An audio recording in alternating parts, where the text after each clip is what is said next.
আজকের এই ক্লাসে আমরা আলোচনা করব ক্লাস 6-এর ভূগোল বিষয় নিয়ে।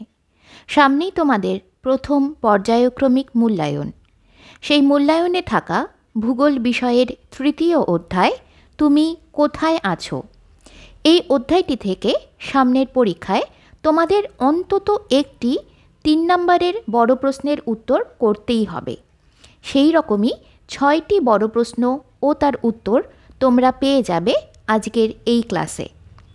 এই বড় প্রশ্ন ও তার উত্তরগুলি তোমরা খুব ভালোভাবে মন দিয়ে বাড়িতে পড়ো এবং তৈরি করো, কারণ এখান থেকে অন্তত একটি প্রশ্ন তোমাদের সামনের পরীক্ষায় অবশ্যই আসবে। তাহলে চলো দেখে নিই প্রশ্ন উত্তরগুলি। সংক্ষিপ্ত ব্যাখ্যামূলক উত্তর ভিত্তিক প্রশ্নাবলী। এই প্রশ্নগুলির প্রত্যেকটির মান 3 নম্বর করে। প্রথম প্রশ্ন, অক্ষরেখা কাকে বলে? অক্ষরেখার বৈশিষ্ট্যগুলি লেখো। উত্তর, প্রথম পয়েন্ট, সংজ্ঞা। নিরক্ষরেখার সমান্তরালে পূর্ব পশ্চিমে অঙ্কিত কাল্পনিক রেখাগুলিকে বলা হয় অক্ষরেখা। পরের পয়েন্ট, বৈশিষ্ট্য। প্রতিটি অক্ষরেখা একটি পূর্ণবৃত্ত এবং এরা পরস্পর সমান্তরাল। অক্ষরেখাগুলি পূর্ব থেকে পশ্চিম দিকে বিস্তৃত। নিরক্ষরেখার থেকে যত উত্তরে বা দক্ষিণে যাওয়া যায় তত এদের পরিধি কমতে থাকে। অক্ষরেখার পরিবর্তনে জলবায়ুর পরিবর্তন হয়। 2 নম্বর প্রশ্ন, পৃথিবীর প্রধান প্রধান অক্ষরেখাগুলির পরিচয় দাও। উত্তর, প্রথম পয়েন্ট, নিরক্ষরেখা। উত্তর ও দক্ষিণ মেরু থেকে সমান দূরে পৃথিবীর মাঝ বরাবর পূর্ব পশ্চিমে বিস্তৃত কাল্পনিক রেখাটিকে বলে নিরক্ষরেখা বা বিষুবরেখা। 2 নম্বর পয়েন্ট, কর্কট ক্রান্তি রেখা ও মকর ক্রান্তি রেখা।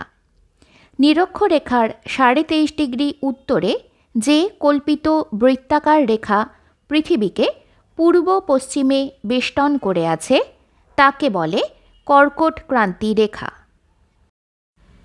আর নিরক্ষরেখার 23.5 ডিগ্রি দক্ষিণে যে কল্পিত বৃত্তাকার রেখা পৃথিবীকে পূর্ব পশ্চিমে বেষ্টন করে আছে তাকে বলে মকর ক্রান্তি রেখা।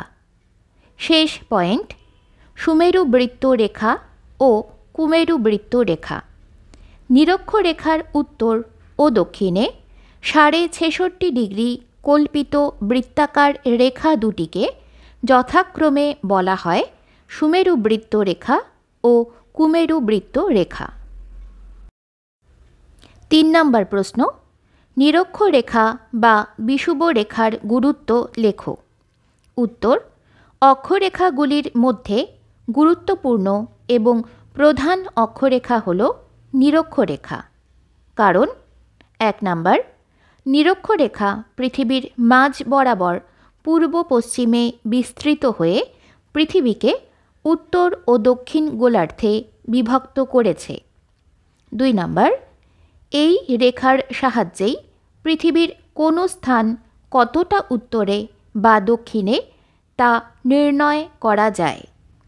3 নম্বর, এই রেখার সাহায্যে কোনো স্থানের অক্ষাংশ নির্ণয় করা হয়। 4 নম্বর প্রশ্ন, নিরক্ষীয় তল বলতে কী বোঝো? উত্তর, প্রথম পয়েন্ট, সংজ্ঞা। নিরক্ষরেখা যে তল বরাবর রয়েছে সেই তলকে নিরক্ষীয় তল বলে। অন্যভাবে বলা যায়, নিরক্ষরেখা ও পৃথিবীর কেন্দ্র যে তলের ওপর অবস্থিত তাকেই নিরক্ষীয় তল বলে। পরের পয়েন্ট, বৈশিষ্ট্য। নিরক্ষীয় তলের সঙ্গে পৃথিবীর অক্ষ 90 ডিগ্রি কোণ করে আছে। নিরক্ষীয় তল পৃথিবীকে দুটি সমান গোলার্ধে ভাগ করেছে, যথা 0 ডিগ্রি থেকে 90 ডিগ্রি উত্তর অক্ষাংশ পর্যন্ত উত্তর গোলার্ধ এবং 0 ডিগ্রি থেকে 90 ডিগ্রি দক্ষিণ অক্ষাংশ পর্যন্ত পৃথিবীর দক্ষিণ গোলার্ধ। 5 নম্বর প্রশ্ন, মহাবৃত্ত বলতে কী বোঝো? উত্তর, প্রথম পয়েন্ট সংজ্ঞা, যে পূর্ণ বৃত্ত রেখা পৃথিবীকে সমান দুটি অংশে ভাগ করে তাকে মহাবৃত্ত বলে। পরের পয়েন্ট বৈশিষ্ট্য। ক, এটি হলো সর্ববৃহৎ বৃত্ত। এর থেকে বড় বৃত্ত পৃথিবীতে অঙ্কন করা সম্ভব নয়। খ, পৃথিবীর কেন্দ্র ও মহাবৃত্তের কেন্দ্র সর্বদা একই বিন্দুতে অবস্থান করে। গ, অক্ষরেখাগুলির মধ্যে নিরক্ষরেখার পরিধি সর্বাধিক, তাই এটি মহাবৃত্ত। 6 নম্বর প্রশ্ন, পৃথিবী পৃষ্ঠে অঙ্কিত মোট দ্রাঘিমা রেখার সংখ্যা কতগুলি তা বুঝিয়ে লেখো।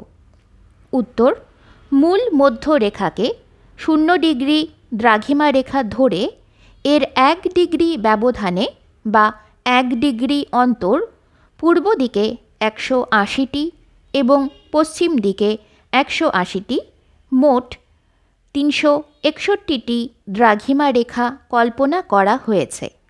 কিন্তু দেখা যাচ্ছে 180 ডিগ্রি পূর্ব ও 180 ডিগ্রি পশ্চিম দ্রাঘিমা রেখা দুটি একই রেখা, যা আবার 0 ডিগ্রি দ্রাঘিমা রেখা বা মূল মধ্যরেখার ঠিক বিপরীতে রয়েছে।